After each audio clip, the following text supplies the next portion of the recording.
mauritanien, de l'association RMPS, l'association mauritanienne, pour l'éradication des pratiques esclavagistes et ses séquelles. Voilà, comme mon collègue vient de dire, M. Traoré Abdoulaye, secrétaire général de l'association. Voilà, donc on aimerait quand même dire pendant que le jeudi était là, mais malheureusement c'est par rapport à votre organisation, on ne sait pas pourquoi ça a été fait comme ça. On aimerait parler quand il y avait les professionnels de l'agriculture, de tous ces gens-là, et dire les difficultés que nos gens nous rencontrions chez nous. On aimerait le dire, les évoquer. Quel genre de difficultés à faire travailler déjà la terre. Comment on peut, ça ferait déjà, normalement ça ferait déjà une occasion de rencontrer des professionnels qui pourront, voilà, nous aider, comment on peut, ou bien nous montrer des relations ou autre chose, comment on peut faire travailler la terre. Déjà c'est une difficulté. Voilà, et encore, comme le collègue l'a dit, le collègue malien là, de l'association malienne qui a beaucoup parlé, surtout de la diaspora. L'investissement de la diaspora qui fait beaucoup de choses déjà en Afrique pour les citoyens africains qui sont restés là-bas, pour qu'ils soient indépendants, pour qu'ils soient autonomes, pour qu'ils puissent travailler la terre. Mais malheureusement, il y a beaucoup d'obstacles qui nous empêchent à ce qu'ils puissent la pratiquer. Voilà, on aimerait évoquer tout ça, mais malheureusement, bon ben comme ils sont pas là, ces difficultés, ça existe. Voilà, déjà qu'ils sont pas, il y a pas cette procédure d'accompagnement de nos autorités, de nos gouvernements. Il n'y a pas cet accompagnement, ça manque. Et puis d'autres choses. Les gens de diaspora, ils investissent, mais sans être sécurisés. Parce que quand on investit quelque chose, il faut avoir quand même une certaine assurance à ce que vous investissez, ça peut fournir quelque chose, ça peut rapporter quelque chose, et puis l'investissement ne va pas dans le vent. Ça, c'est quelque chose, on aimerait dire ça, on aimerait avoir des professionnels qui pouvaient nous, comment dirais-je, voilà quoi. Donc il n'y a pas ça. Et l'autre difficulté est que cette population, les gens qui veulent travailler la terre, ils rencontrent quand même d'autres difficultés, comme il l'a dit. Les chefs, les autorités coutumières qui sont là-bas, qui détiennent les terres depuis le temps ancien, et les autorités locales. Donc même les textes qui sont prévus pour ça, les textes ne sont pas mis en application par les administrateurs locaux. Donc tout ça là, c'est des difficultés. Et c'est pourquoi ça empêche aux investisseurs, c'est-à-dire aux gens de la diaspora, qui n'arrêtent pas d'investir, et qu'à l'arrivée, bon, il n'y a pas de sécurité, il n'y a pas beaucoup de, voilà quoi, de données, il n'y a pas de, le revenu n'arrive pas à, comment dire, on ne voit pas de bénéfices par rapport à ça, à nos investissements. Et toutes les populations qui viennent périr dans les mers pour immigrer, pour venir vers l'Europe, la diaspora est consciente de ça, voulait à tout prix retenir ces gens-là pour qu'ils travaillent la terre.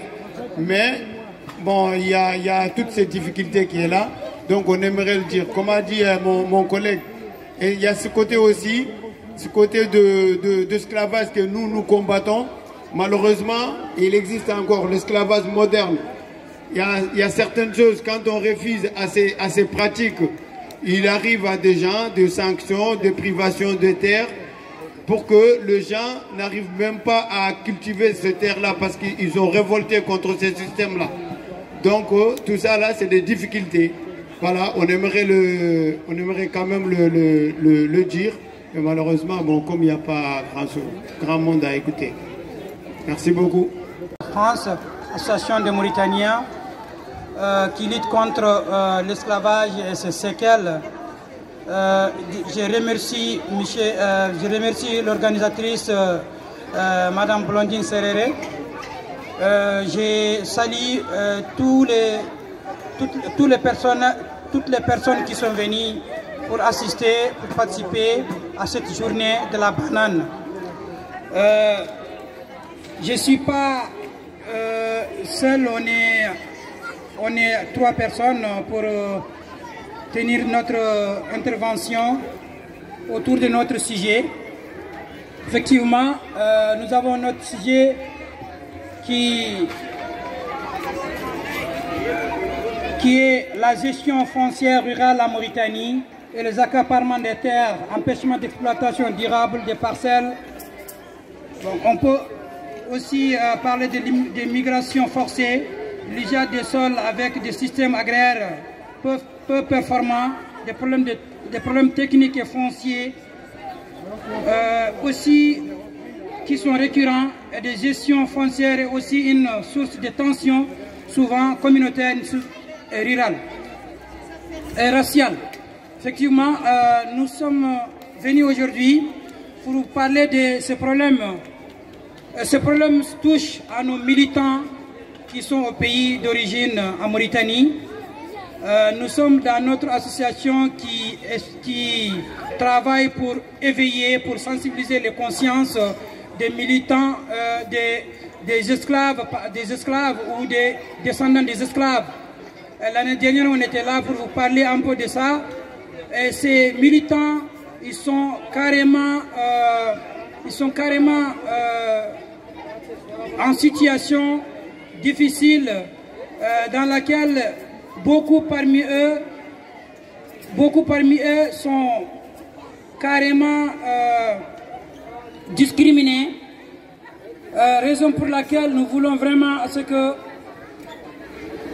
que nous vous exposons, nous vous sollicitons surtout de soutenir notre association, une association qui veut vraiment aider ces victimes de l'esclavage héréditaire, ces esclaves qui ont toujours dans leur situation, dans leurs conditions de vie difficiles, avec les rapports avec les maîtres, et ces esclaves surtout, beaucoup le jour d'aujourd'hui sont sachés, sont lynchés, sont ligotés, et certains sont déjà assassinés. On peut penser à nos militants assassinés à Djandjoumé le 1er septembre 2020.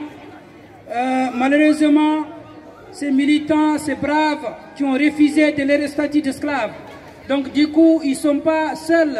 Il y a énormément de personnes qui sont dans les mêmes situations, qui sont dans les mêmes conditions, mais qui ont besoin vraiment de nos soutiens. Et surtout, la plupart, c'est des agriculteurs. C'est des agriculteurs, mais malheureusement, ils cultivaient la plupart pour les maîtres. Et les terres qui sont cultivables, c'est des terres qui appartiennent aux maîtres. Donc du coup, si jamais il y a la révolution ou les révoltes contre ce système ou contre le statu quo d'esclaves, et c'est des gens qui ne pouvaient pas rester auprès des maîtres parce qu'ils seront maltraités. Du coup, il faut venir en aide au secours à ces victimes d'esclavage foncier. Donc je ne suis pas seul, je vais passer le micro à mes collègues qui vont encore continuer pour la suite. Dambo Keita, donc merci Abdoulaye. Je me présente, M. Fofana Samba, vice-président à RMPS France. Nous participons à cette fête depuis 3 ans par le biais de Blandine Serere. On la remercie. Nous remercions aussi la municipalité du 14e arrondissement, oui, pour tout ce qu'ils font pour les habitants. On voudrait passer un message ici, mais malheureusement, les gens qui étaient censés peut-être appréhender notre message ne sont plus là, parce qu'il y avait quand même un certain nombre de professionnels, des agronomes, des ingénieurs dans l'agriculture, mais ils ne sont plus là. Mais toujours est-il que, comme on tenait à faire passer un message, donc c'est pourquoi on est obligé effectivement de prendre le micro.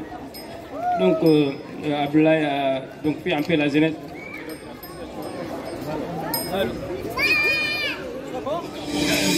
Porque lo siento en mi corazón.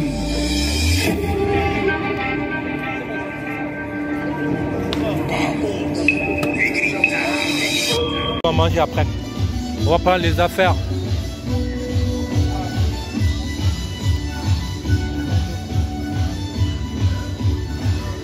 Voilà, en direct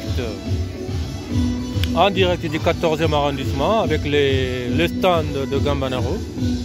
Gambanaro au stand de Niafa Kivacha. Voilà, mais c'est Sissoko. Antoine. Ouais, monsieur Salih Sissoko. Monsieur Salih Sissoko qui est là avec les affaires de Gambanaro. Yaharundo Yugunkalou. Voilà. De l'autre côté aussi, on a la bouffe de Gambanaro. Voilà.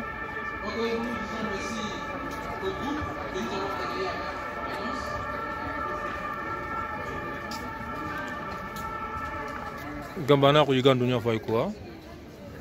Voilà, du tchèb poulet. Voilà. Maroumouchi avec du poulet. Voilà. Au dernier arena d'Ili, Sira Mariko. Masha'Allah. Sira Irakoyini. En direct du 14e arrondissement. Nous avons deux conférences. La première portera sur le thème l'agro-décom, présenté par Joseph Pino.